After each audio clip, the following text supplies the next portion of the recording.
Hello everyone, my name is Kazvala, and in this video, I saw an article from CBR that talks about 10 things Jujutsu Kaisen ripped off from other anime, and I wasn't going to make this video, but after reading it again, it's really bad. It's just bad. So let's just go straight into it with 10. A tournament arc is mandatory. Ever since Yu Yu Hakusho's successful tournament arc in the 90s, it's practically become mandatory for every shonen series to have a tournament arc, and Jujutsu Kaisen is no exception. The competition feels a little different than most tournament arcs, but at the end of the day, it's a showcase for new characters and new abilities, as characters compete with each other in order to achieve total victory. Jujutsu Kaisen's tournament arc may have been interrupted by a villain attack, but that's also pretty typical for anime tournaments as well. So, this is obviously referring to the Goodwill event. That's really the only possible thing it could actually be referring to. And the Goodwill event, it is a very big stretch to call that a tournament arc. The whole point of the Goodwill event was just to have like festivity kind of games with cross schools. So Kyoto and Tokyo. The point of the Goodwill event is for these two teams to basically find this specific curse and kill it or exercise it. And that way, they're able to kind of bond, essentially. The Goodwill event's just kind of a show-off kind of thing. Not really a tournament arc. There isn't, like, brackets. People aren't, like, fighting to, like, prove who's, like, the best of the best. It's mainly just, like, a training exercise. And it's even shown, like, the day after the Goodwill event continues and they start playing baseball. Like, it's not supposed to be a tournament arc in any real stretch of... Like... I guess if you define a tournament arc as, say, just a competition between two things, then under that stretched definition, you could say it's a tournament arc. But that's such a misunderstanding of what the Goodwill event was supposed to be and what the purpose of that event was really about, that it's kind of like you don't understand English when you say it's a tournament arc. I'm gonna be real. To say that it's like mandatory for a shonen too is also kind of strange. I'm pretty sure Bleach and Naruto Naruto did have the Chunin exams. That is a tournament arc, to be fair. But Jujutsu Kaisen draws like heavy inspiration from Bleach, and I don't recall a tournament arc ever being present in Bleach. There are like very slight references to Yu Yu Hakusho and Naruto within Jujutsu Kaisen, but the inspiration isn't as heavy as you might think. It's actually a lot more inspired from Bleach when it comes to JJK. So defining the Goodwill event as a tournament arc is just really kind of strange, and it doesn't really make all that much sense. The whole point of the Goodwill arc was to essentially introduce people like Todo, the Kyoto school, and get us filled in on how strong Maki, Inumaki, Panda, and Megumi all were around this time. Same with Nobara. And to introduce Hanami as a actual villain instead of just kind of this background character that he'd been up to that time. The Goodwill arc's at the very bottom of the list. I'd say it could be defined as a tournament arc. I don't think this is particularly a good reason. Every shonen needs an idiot protagonist. Itadori has several characteristics which are unique to him, but on a surface level, he shares a lot of traits with all the other protagonists who come before him. Luffy, Naruto, Natus, and many others are all loud and somewhat dim-witted protagonists. They have a determination that makes them nearly unbeatable in a fight, and they also have a personality that attracts people to them. Itadori has all of these traits and then some. Despite his similarities with other anime protagonists, Itadori is still a unique character who fans have grown to love. So this is actually kind of strange. Itadori is considered a physical genius by Megumi, in such a way that he thinks Itadori's like just natural like ability with curse energy would be enough to beat all of Tokyo and Kyoto, the schools, by themselves, just by himself. If they all tried to jump him at the same time, he'd just beat them. So in that sense, you could say, he's pretty physically gifted. But to call him dim-witted is actually pretty inaccurate. Yuji's actually displayed quite a lot of pretty deep understanding of cursed energy, which is a really complicated thing.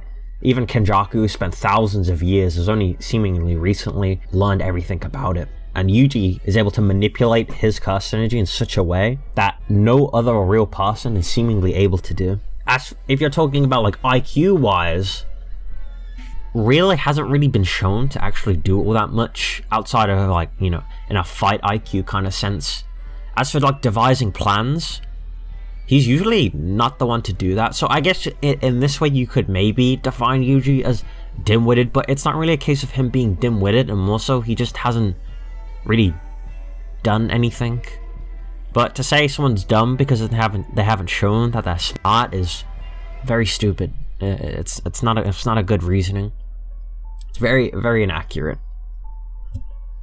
But if you were to say that's for Yuji, more so in the anime, the manga continues on, and currently in the culling games and Yuji much later on, he's a lot more calm, a lot more kind of depressed, and seemingly a lot more cunning in the way that he's going about things. Even a lawyer, he figures out how to kind of combat against a domain expansions whose rules is literally just about debate-gooning, and he's able to figure out how to beat that, and he probably actually would have beaten that if not for the question that was posed to him, which he accepted because of his like personal view on that thing. But to say Yuji, I guess you could say Yuji in the like maybe the first half of current JJK is maybe somewhat naive. I wouldn't call him dim-witted, more so naive. But as he matures out, or develops out, I should say, he becomes a lot more seemingly cunning and aggressive towards concocting a plan. As for just like, you know, usual like smarts, we don't really know too much about him. What we know is that physically he's considered like a combat genius. That's in the light novel.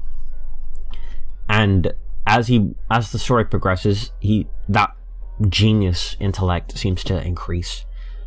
And that's kind of fitting too. He is the son of Kenjaku, and Kenjaku is perhaps the smartest person in the entire series. And he's smarter than Todo, has like a 50,000 IQ, etc, etc. Magic schools are all the rage in shonen. Are they? I actually can't name that many. While the deeper world building and magic systems have made Jujutsu Kaisen incredibly unique, a school for powerful children certainly isn't. Then again, since characters must learn how to use their powers somewhere, it only makes sense that the series use a trope that's proven effective in the past. Fans are usually drawn to the coming-of-age stories that allow powerful teenagers to learn and grow as the story progresses. Jujutsu Kaisen may be copying some ideas from predecessors, but it still does a great job of establishing the world where the characters exist. So keep in mind that this article is considered as said 10 things that Jujutsu Kaisen rips off from other anime, or from anime. Which, in this same article, or this 10 list, if you want to call it, they're calling what they're doing like unique and distinctive. So then the question becomes, why are they calling this a ripoff if they agree that it's distinctive and unique? Right? They're saying, okay, magic schools are all the rage in shonen, right? They didn't really give an example of one. Let's just say like, I don't know, this is probably horribly inaccurate, but let's use like the training, the ninja academy from Naruto, right? Let's say that, just for argument's sake, that's a magic school, right? Usually, when you're trying to teach a character something, schools are probably the easiest way to do that, right? You have a lot of people in a specific place, teachers to teach them how to get stronger, and there's usually opposing forces to those teachers, and, you know, internal politics and stuff. It's a very broad and easy to... It's a trope, yeah, it's just a trope. If you want to say it ripped off that from anime itself, that's extremely strange. It's a trope, but I wouldn't call it a rip-off. I mean, this is probably like the easiest one to defend if CBO were to start like, you know, debate-gooning about it. But I don't really see like the point, to be honest, in saying that magic schools are all the rage in shonen, and then just describing that, oh, they have a school, so it's a rip-off, and then proceed to call it unique as well. Every protagonist needs a demon sealed inside them. Jujutsu Kaisen takes a lot of its inspiration from Naruto. That's actually not true. It takes way more inspiration from Bleach than it does from Naruto. This becomes incredibly apparent through the relationship between Itadori and Sukuna. Like Naruto, Itadori has a living demon inside of his body and that he can barely control. Not to mention, Sukuna is an incredibly powerful demon who has a hatred for humans and wants to destroy everything, even though this part of the series is obviously borrowed from Naruto. Interesting. Most fans of this series don't have any issues with it. Jujutsu Kaisen uniquely utilizes the concept while making nods to its inspiration. So, the only similarities between Sukuna and Kurama at a base level is that they are extremely like volatile and that they don't like the person they're sealed in, right? The difference between these two is that Naruto was like unable to choose to interact, to have that within him. It was like forced upon him. And throughout the story, he comes to like bond with Kurama. With Sakuna is supposed to be the polar opposite of Yuji. It's not even like an inner demon, more so of a split personality. Yuji's soul actually just fused with Sakuna. You can actually just call him Sakuna, to be honest. His soul and cast energy are more or less the same now. Cast energy being on the more speculative side, but definitely their souls are considered one and the same. Even inside of Yuji's heart is just Sakuna's innate domain, which, you know, in the inside of Sakuna's heart. So Yuji, the Sakuna is supposed to be more a dark reflection of Yuji, or a pure animalistic kind of Yuji, not a separate real entity itself, although Sakuna was a separate entity. The way JJK has it, it's more so of a separate personality that he willingly took into himself. And there is no bonding between Yuji and Sakuna. Sakuna not only wants to torture Yuji just because he finds it fun, but he also wants to kill everything in sight simply because he thinks he can. So, and you know, he wants to. He burns everything in sight to a crisp because he just wants to, and that's what allows him to be so strong. And in doing so, in Yuji slowly progressing towards that same mentality, the point of Sakuna was to be almost this is like more on the speculative side, almost a future representation of what Yuji could possibly become if he continues down his path of pure, unadulterated hatred towards curses. Sakuna may completely despise sorcerers and kill them on sight, but and Yuji's supposed to be the inverse of that. He completely hates curses and will kill them on sight, and that's supposed to represent that double face of Sakuna, one with the bow, one with the arrow, the back and the front of the head, the back of the head, the two faces. Sakuna is supposed to be this wild, animalistic kind of killer, while Yuji's this calm, quiet, brimming with hatred, precise killer of curses. Or at least he's progressing towards that mentality. Sakuna isn't really living inside Yuji, more so he's become Yuji, or Yuji's becoming Sakuna. And that was kind of Kenjaku's goal, I believe. So, not unless you, and like at the basest like level, you can define it as the demon living within inside him trope, but it's much more. It's much deeper than that, and it's kind of almost separate entirely. They do even say here that he utilizes the concept uniquely, and while making nods to its inspirations. There aren't actually many nods. I can't really recall any. This isn't really a rip-off, more so as a misunderstanding of the purpose of Sakuna.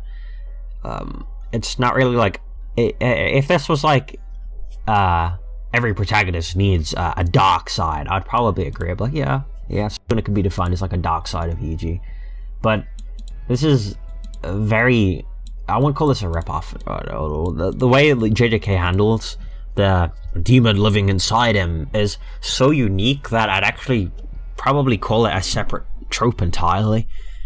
It's very unique in how it does that. So to call it unique while also calling it a ripoff is just kind of oxymoronic. The protagonist always dies, but not really. Yuji did die. Yuji actually died. He was dead for like 3 days. Sakura had to literally bring him back from the dead. Like, Yuji was actually dead. The author even spoke about it in the fan book, that she was originally actually just going to kill Yuji, that Yuji was just actually going to die then, and it was going to take on a different protagonist for the rest of the series. But people tended to actually like Yuji up to that point, so they kept him around. While the characters in series like Dragon Ball seem to have immunity to death, other anime series have decided death is a good way to build up tension. From Naruto to Attack on Titan, temporarily killing the protagonist has become pretty mainstream. Jujutsu Kaisen was sure to get on this trend during the Cursed Womb arc. Itadori gave in to Sakuna in order to save his friend and had his heart ripped out for his trouble. While it may seem like the end for him, he was quick to recover, something no normal teen can do. So the difference is, Yuji would never have recovered without sacrificing a pretty massive thing to Sakuna, which was the binding vow. Yuji would have just actually died, and the whole point of Sakuna ripping out his heart was to show that no request of a sorcerer can be made without an exchange. Like, the exchange of Yuji making that request for Sakuna to kill the Cursed Womb was forced upon him. The counterbalance was that Sakuna took over his body for an extended period of time, and that was the price he paid for that. He couldn't take his body back, so Sakuna took advantage of that, and he ripped his heart out, and it cost him his life. The whole point of that entire fight was to show that nothing can be gained without first paying something. And so even then, to get brought back to life, Yuji had to sacrifice his body for a whole minute to Sakuna, and then forget about that deal. So at any time, Sakuna could take over his body for a whole minute, and that's a massive sacrifice, considering Sakuna, the second time he comes out, kills over 1,000 people just on the spot because he wants to. Sakuna is extremely dangerous, so it's not just something like no normal teen can do, yes, but it's not without heavy sacrifice on Yuji's part, and an overwhelming amount of sacrifice. Not only did he give his life, but in order to be brought back from it, he had to sacrifice an immense amount with no gain. He didn't get any stronger from being brought back. He didn't get like a Zenkai boost. He just lost.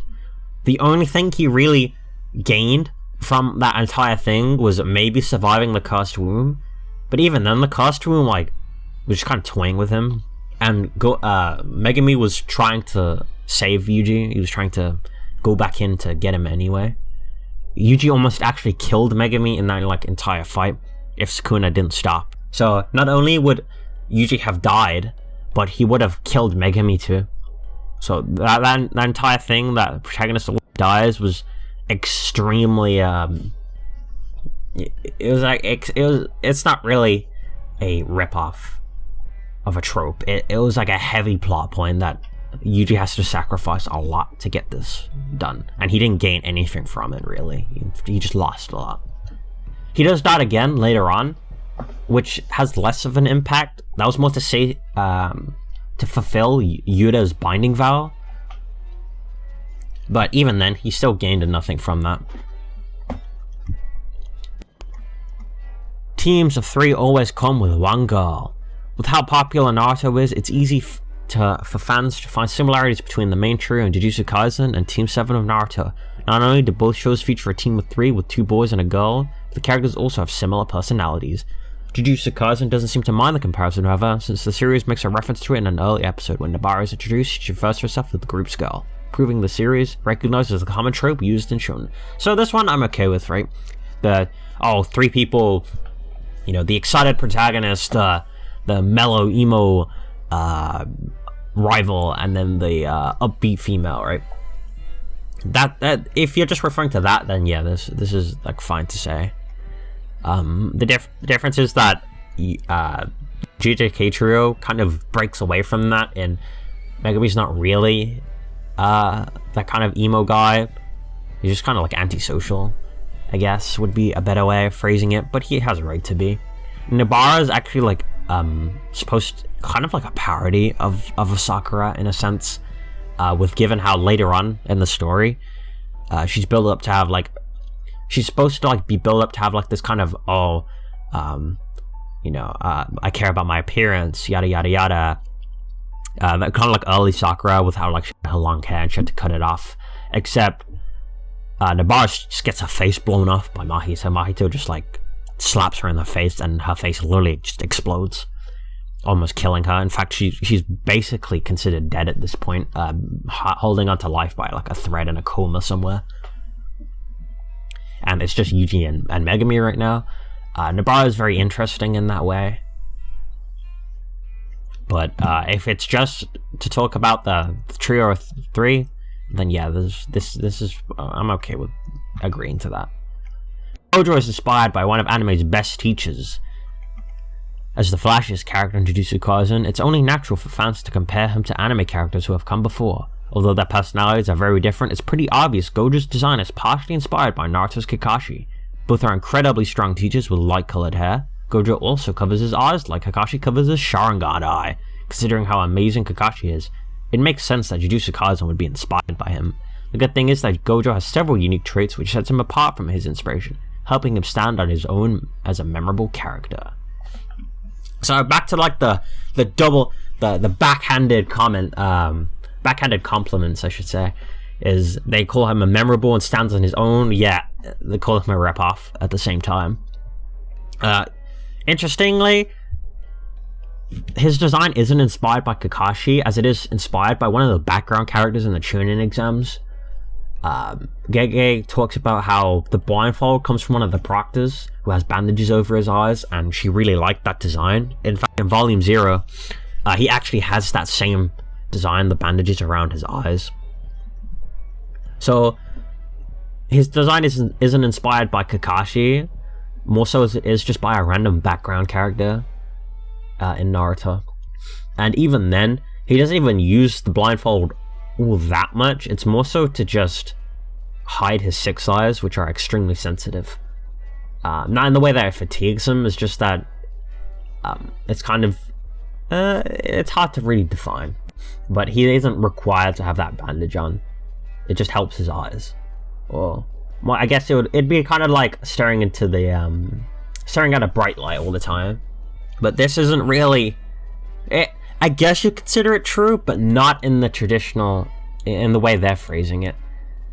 He's not inspired by one of his best teachers. He's inspired by his design, anyways. At least inspired by someone entirely different from that, which was just one of the random background characters, which I guess you consider is even unique on its own, which further just pushes it away from this rip-off title. It's very strange that they don't know this when the fan book is pretty prominent in today's Jujutsu community, the JJK's community. It's very well known about the fan book and the things that they say in it. Every anime has a good rivalry. I'm not even going to read this one.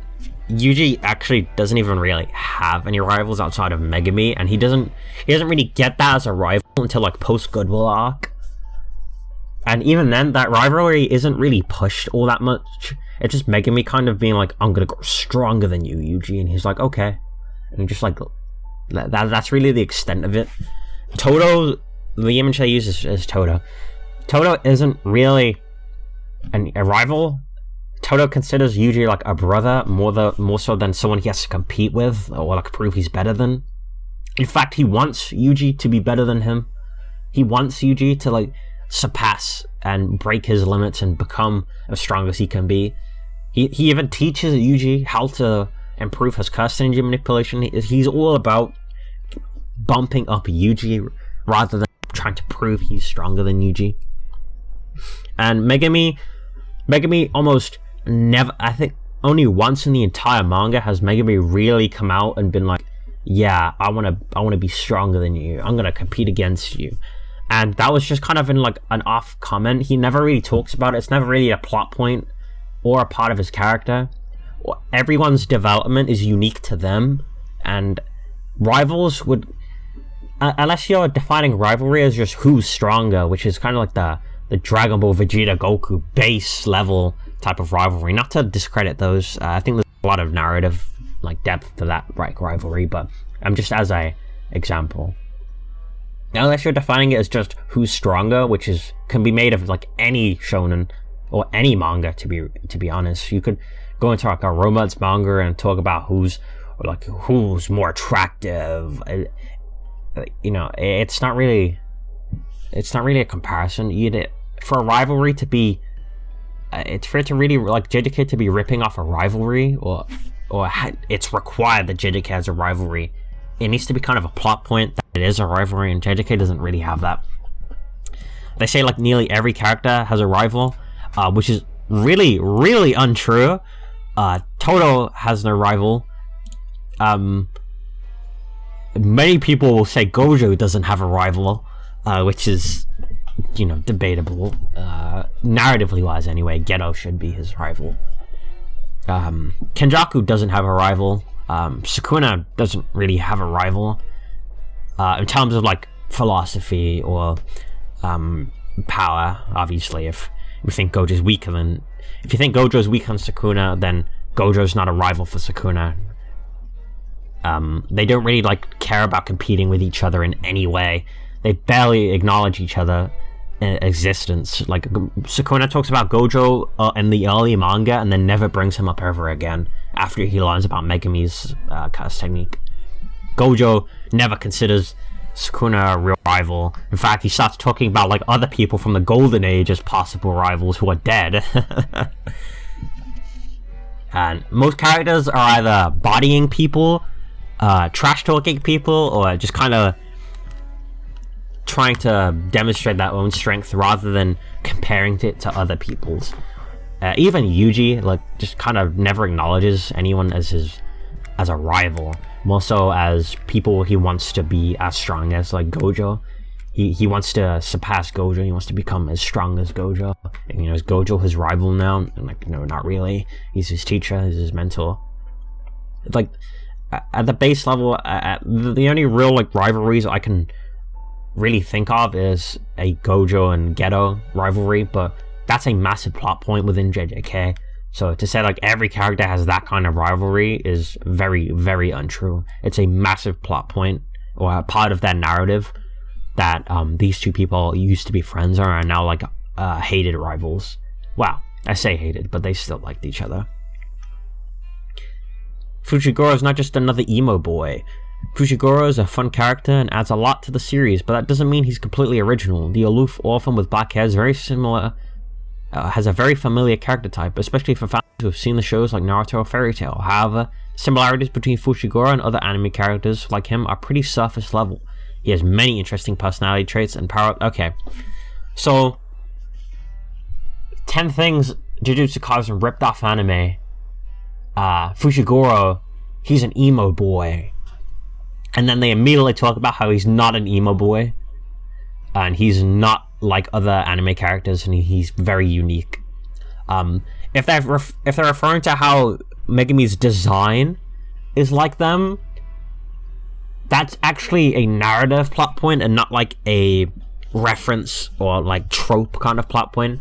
Fushiguro is a Zen'in, and all of the Zen'in have this kind of appearance, this like black hair, pale skin, and kind of, I guess you would say, annoyed disposition. They just kind of feel irritated by everything around them, and that's because they don't perceive anything as human that isn't a Zen'in. Megumi's the only real... Megumi, Maki, I guess Mai, these people are like the only people in that clan that actually consider people outside of the Zen'in as human. Everyone in the Zen'in clan just hates everyone else. Look at Naoya, for instance. Naoya is a perfect example of the Zen'in. And Megumi's supposed to contrast the Zen'in clan as a whole.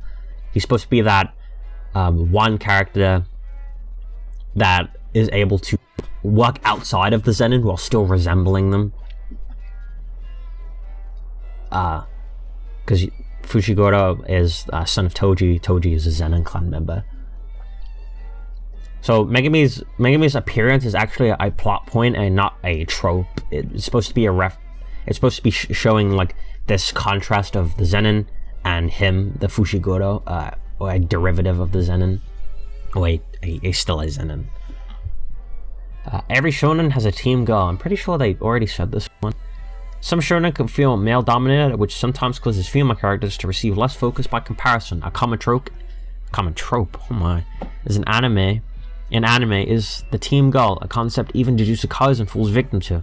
Although the series pokes fun at the idea, it hasn't stopped them from actually using it.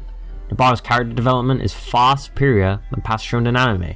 However, her character development over the course of Jujutsu Kaisen still follows the same story beats used for many teen girls who have come before her. So this is untrue, actually. Let me tell you why. Nobara is, like I said earlier, supposed to be almost a parody, or I wouldn't say deconstruction, but kind of in the same vein of the typical shonen girl, like, let's say Sakura. We'll use her as the main example. So, Nobara initially is supposed to be that, you know, I care about my looks, man, all these boys, they're so useless, I've got to do everything by myself. But you'll quickly notice that as the story progresses, she becomes very twisted in the way that she attacks and the way she fights. You can almost perceive like that model kind of girl, that fashion girl, as a facade for her kind of twisted fighting sense below. You'll notice in the Ketchizu and Esso fight that she's very twisted. Even this image is from that fight. She's very twisted in that fight and seemingly enjoys watching them kind of suffer. And as you'll go later on, she realizes that, you know, these people around her, she really did enjoy talking to them, and her willingness to fight with them and alongside them is what's about to cost her her life. And Mahito slaps her in the face and just like blows off her face, which is, you know, supposed to be a mockery of that, like, oh, she thinks she's like super pretty, but she got her face blown off, and, you know, now she's like hideous or whatever. And she's supposed to represent how, even though some characters may display this outward appearance of, you know, happiness, or I guess like, you know, fashion, or they have these certain qualities to them, underneath there's always a deeper level to that character, and there's always something that they're hiding. In Nobara's case, she's using that, you can say she's using that like whole image of a character as a facade to disguise the underlying character, which is kind of this sadistic predator that preys on these curses. She had like no qualms about like killing these like actual humans. Yuji in that scene is a very like downtrodden, he's like really depressed and like really regretful that he had to kill them, and Nobara's just kind of like, oh, I don't really care, you know what, you know, I had to kill them, they would have killed me, you know, screw those guys.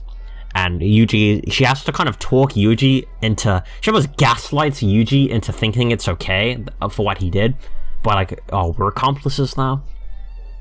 She tries to share that like guilt of Yuji whilst not feeling any of the guilt for killing them. So in a sense, you could say she gaslighted Yuji, but that's kind of a more unique interpretation of that scene. It's definitely fair on a surface level to describe her as the team girl, but to describe her as her entire character as that is very it's very surface level. It's not the point of Nobara. So to call her a rip-off of like the team girl trope isn't particularly true, because that they're talking about how it's a common trope for the team girl, right? And they do even admit that they poke fun at the idea. Nobara isn't even like a team girl for that long, to be fair. She actually does a lot of stuff by herself. You know, obviously, I mentioned she just like almost fucking dies later on.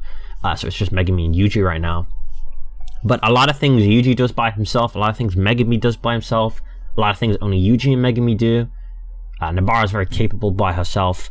Nobara was working by herself even before the whole Yuji stuff and becoming part of that team.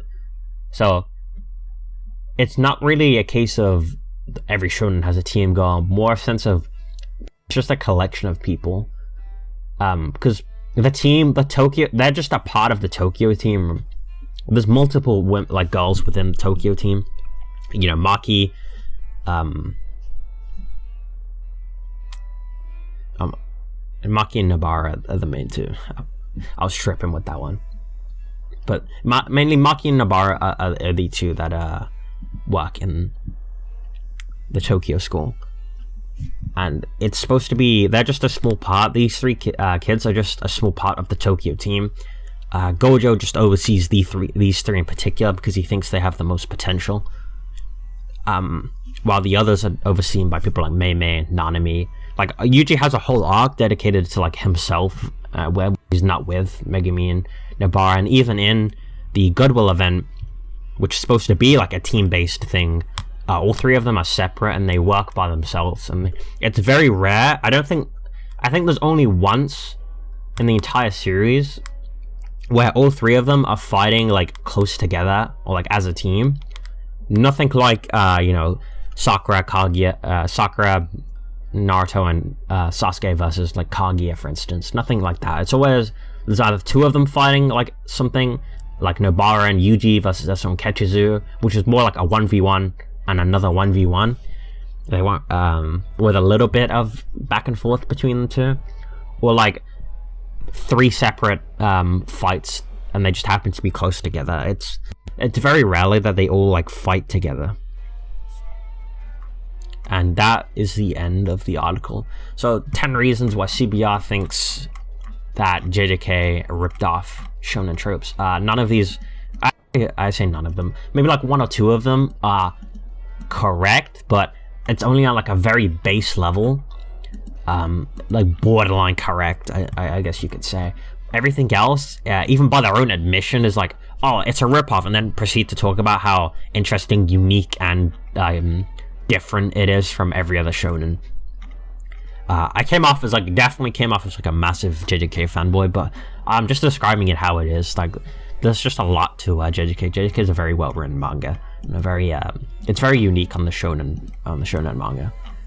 If you enjoyed this video, please be sure to like and subscribe, and let me know in the comments what you want to see next time. My name is Cursed Valor, and I'll see you all next time.